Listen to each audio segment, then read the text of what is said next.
If you guys love Bad Day HQ, don't forget to check out Good Day HQ, available at youtube.com/gooddayhq. It features the best in reality television, travel shows, and just general fun stuff to bring a smile to your day. Water. It's not just a life-giving source.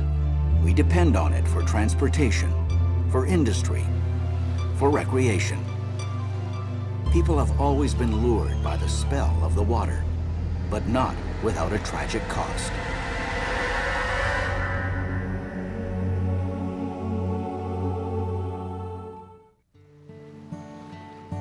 The Florida Keys are a string of small, lush islands, an almost 200-kilometer stretch of tropical paradise off the southern tip of the state, and among the most popular destinations in America. In 1935, however, the Upper Keys are home to only 1,000 people. There's no electricity, no running water, and indoor plumbing is a luxury. But for the children, it's a playground, especially on holidays like Labor Day. Elma Pinder and her sister Dolores come from one of the oldest families in Islamorada, a small conservative community on Upper Matacombe Key. I can remember us kids walking from the beach, because we lived at the end of Beach Road. We had a wonderful life. It was a beautiful place to be. Well, a typical day, we spent most of the time either out on the docks fishing, or in the boats, or in swimming. We didn't go anywhere because there was nowhere to go really except to fish and swim. Their father, Bert, makes his living doing carpentry work. Like all the houses in Islamorada, he's built theirs on the beach to catch the cooling breezes.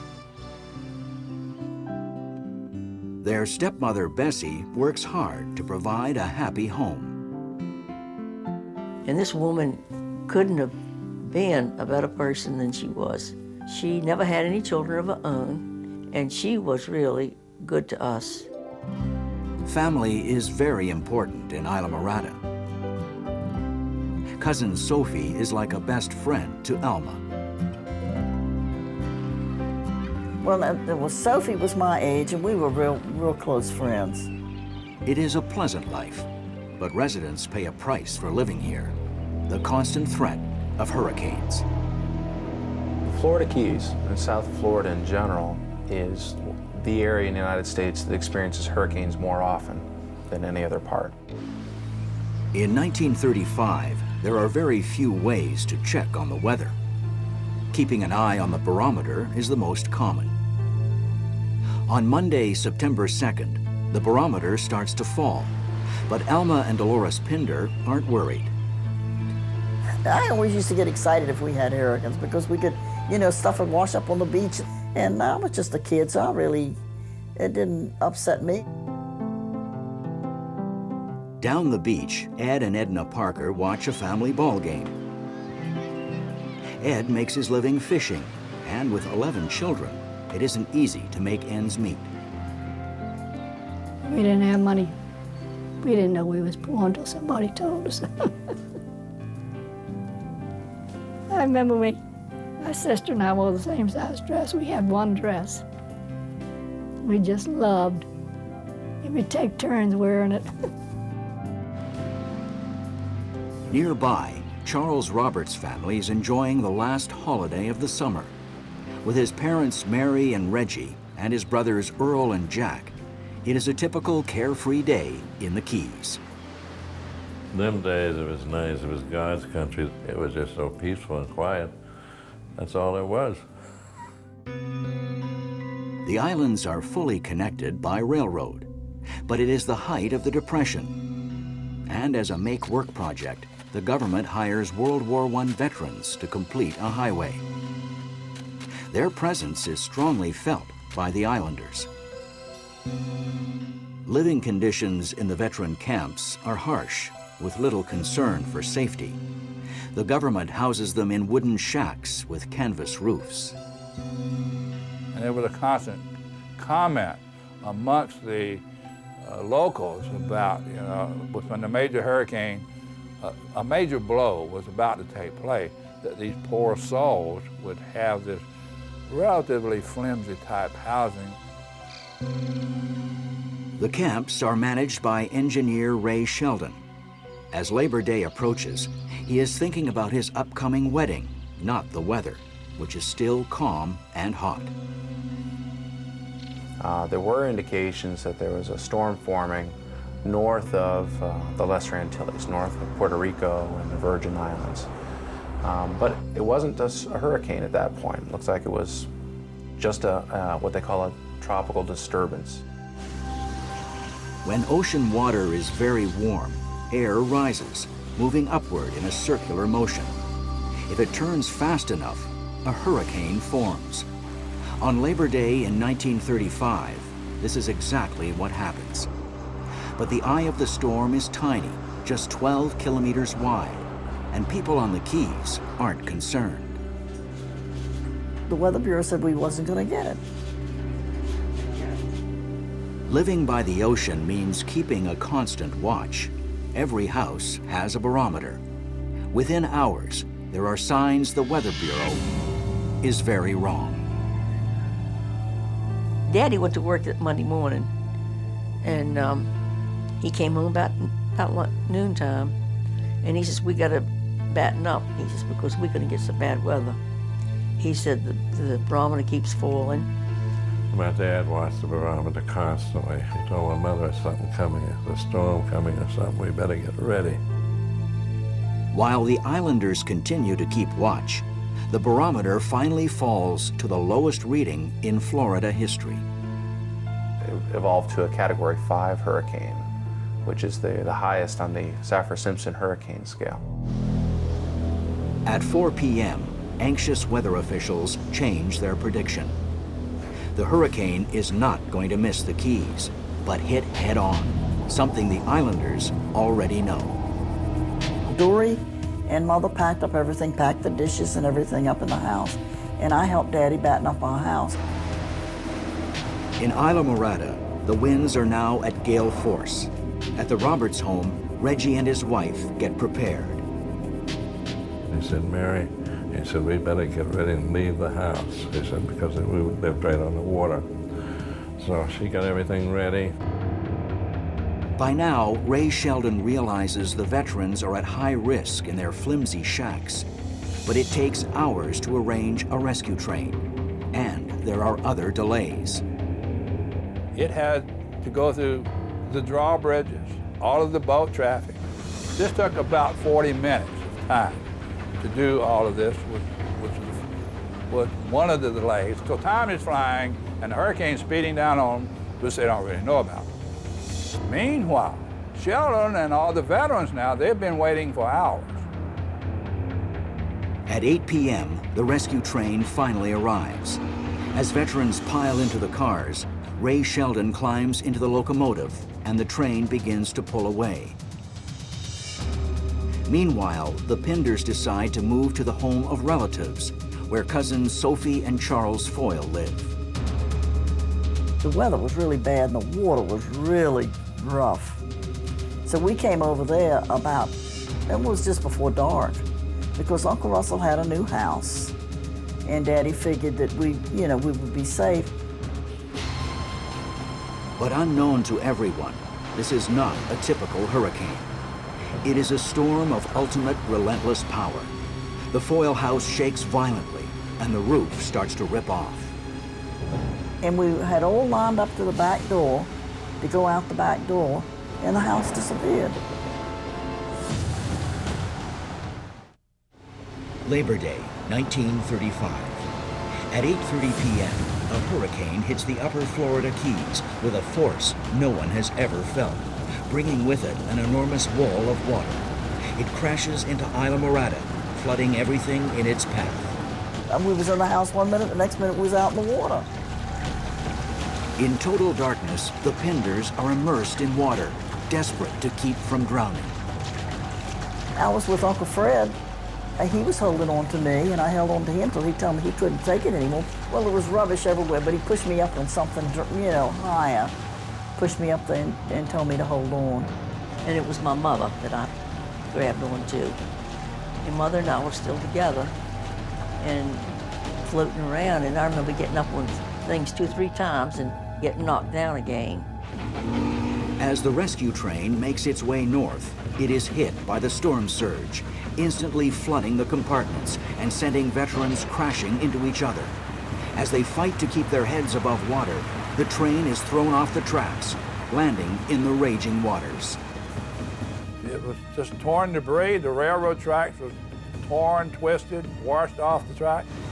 As the Keys disappear under the ocean, bodies bob helplessly in the violent waters. Incredibly, the house the Parker family is in holds together because it isn't tied to the ground. The house, like I said, moved and floated. The door blew in when the water started coming in. So that's when Daddy heard us in the bedroom. Then the door between the 2 rooms blew shut. The family is separated in 2 rooms.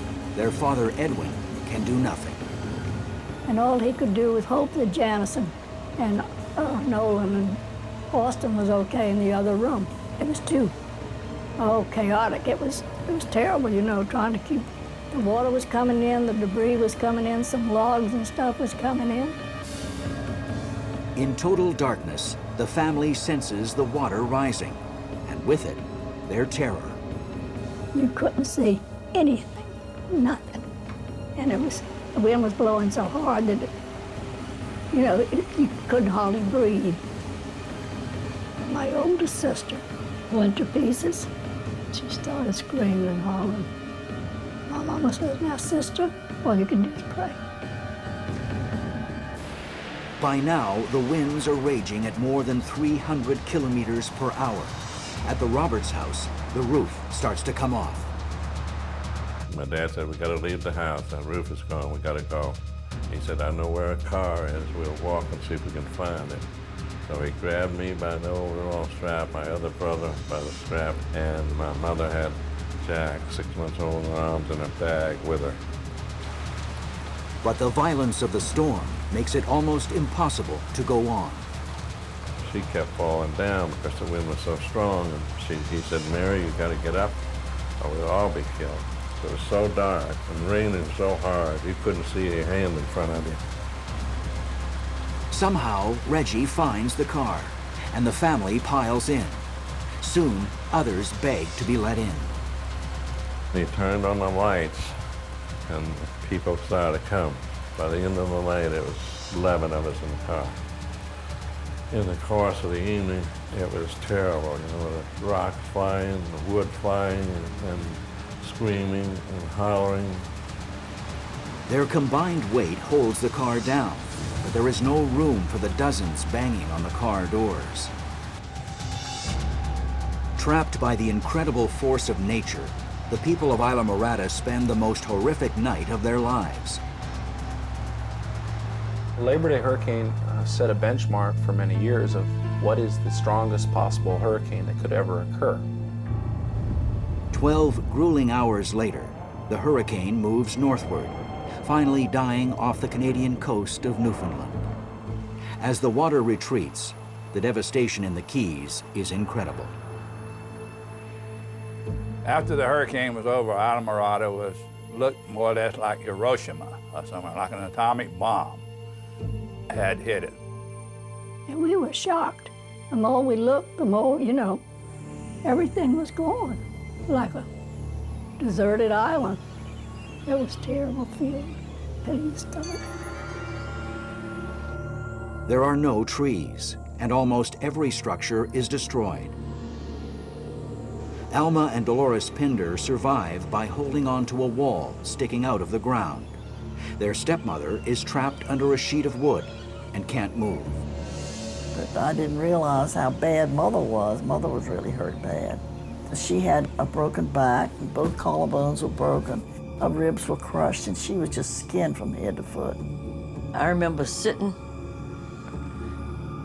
there waiting for somebody to come, to help me with Mother, because I couldn't do anything.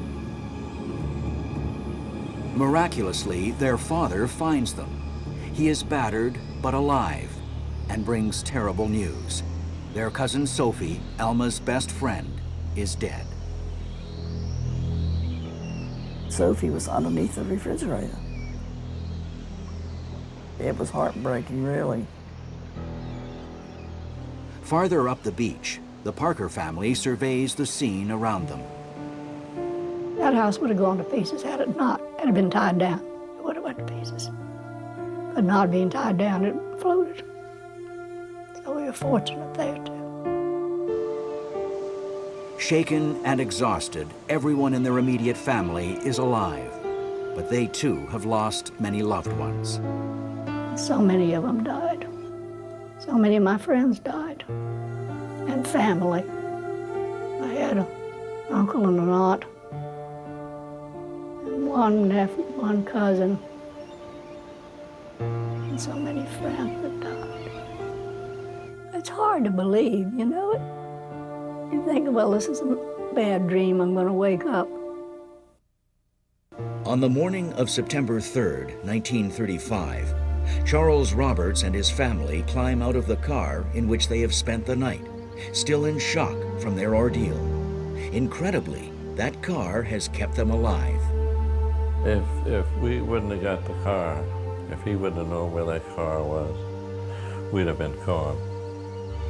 When the survivors walk through the island, they are stunned by unforgettable scenes of pain and destruction. There were friends of ours that was walking looking for their children, calling out for them. They didn't find them because they were dead. Bodies are everywhere. Many are killed by flying pieces of wood or sheets of iron. Most have drowned. Walking along that road was like a battlefield. The Roberts family comes across the overturned rescue train. Only one car is standing. The locomotive and its tender stayed on the track. It was huge.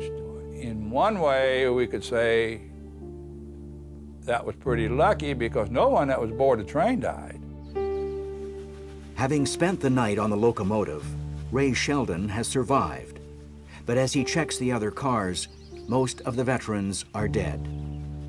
At the veterans camp, the devastation is hard to comprehend. Going out was rough because where the veterans were, the veterans camp, there were so many of them dead on the ground. I saw so many of them. It was sad, you know, their heads bashed in and everything. But my mama was afraid she was going to pass out. When the Army and National Guard arrive, they decide there are too many bodies to transport. More than 400 people have been killed. To avoid outbreaks of disease, the Army cremates them on the spot. You know, you're in early September when temperatures reach about 30 degrees Celsius every day, and you know, I'm sure it would have been a horrible scene, you know, dealing with these, you know, few hundred dead bodies. You know, the cleanup must have been a horrendous process there. People soon question how they could be caught so off guard. Officials determine it was the hurricane's small size that caused its unusual strength, wrapping super destructive winds around it in a tight coil.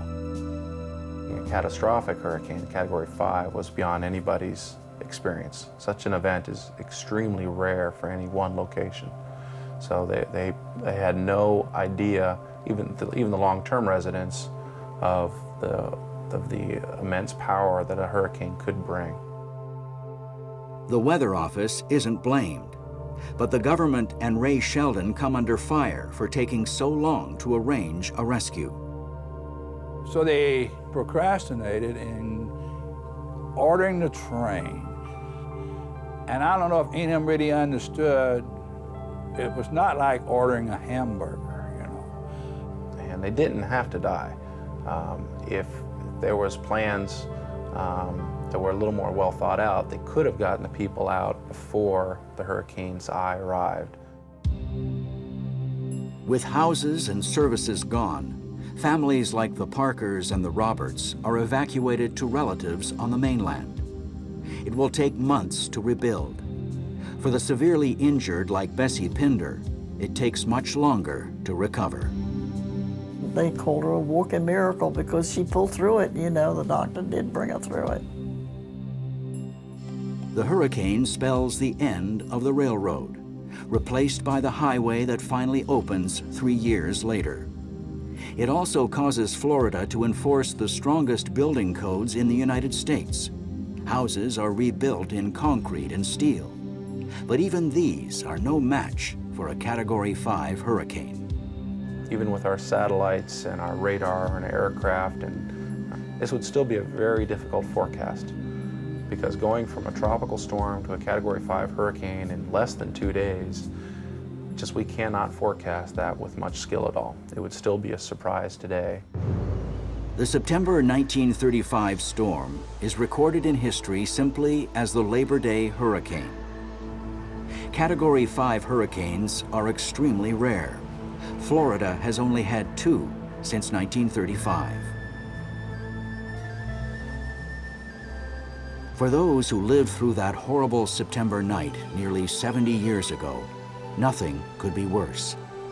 But they know that respect for nature is sometimes only learned through tragedy. Labor Day hurricane really put Alvarado on the map. It was something I'll never forget, that's for sure. That was the worst night I went through in my entire life, and I still remember it like it was today. But anyway, it's hard to have any memory, but life goes on. If you guys are preparing for the apocalypse or want to survive a disaster or just want to have a really awesome camping trip, check out the products we have in the links below. Just by shopping for these products, you help support Bad Day HQ. In fact, any shopping you do in Amazon while going through these links will actually help us produce more great content for you guys.